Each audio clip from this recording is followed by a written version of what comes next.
بسم اللہ الرحمن الرحیم الرحمن الرحیم۔ آپ کے سامنے دو لفظ میں نے تلاوت کیے ہیں، الرحمن اور الرحیم۔ رحمان اور رحیم یہ دونوں اللہ تعالیٰ کی صفات ہیں۔ رحمان عام الرحمہ ہے اور رحیم تام الرحمہ ہے۔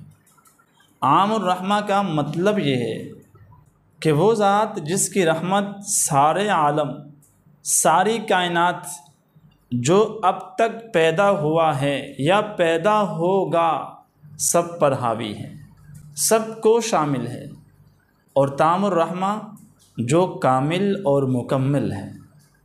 یہی وجہ ہے کہ لفظ رحمان اللہ کی ذات کے ساتھ مخصوص ہے۔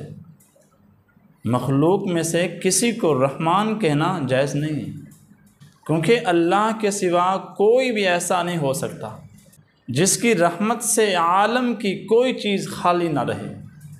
جس طرح لفظ اللہ کے ساتھ جمع اور تثنیہ نہیں آتا، اسی طرح رحمان کے ساتھ بھی جمع اور تثنیہ نہیں آتا، کیونکہ وہ ذات ایک ہے، دوسرے کا وہاں پر احتمال ہی نہیں ہے۔ تفسیر قرطبی میں ہے بخلاف لفظ رحیم کے، کیونکہ یہ ہو سکتا ہے کہ کوئی شخص کسی شخص کے ساتھ پوری رحمت کا معاملہ کرے، اسی لیے لفظ رحیم انسان کے لیے بولا جا سکتا ہے۔ رسول اللہ صلی اللہ علیہ وسلم کے بارے میں فرمایا کہ بالمؤمنین رؤوف الرحیم، تو رحیم کا لفظ انسان پر بولا جا سکتا ہے، اور لفظ رحمان یہ اللہ کی ذات کے علاوہ کسی پر نہیں بولا جا سکتا۔ اس میں اشارہ اس بات کی طرف ہے کہ پوری کائنات کو پیدا کرنا، آسمان کو پیدا کرنا، زمین کو پیدا کرنا، تمام کائنات کو پیدا کرنے اور ان کو پالنے وغیرہ کا منشا اللہ تعالیٰ کی صفت رحمت ہی، نہ اس کو خود ان چیزوں کو پیدا کرنے کی ضرورت تھی، اور نہ کسی نے اس خالق اللہ کو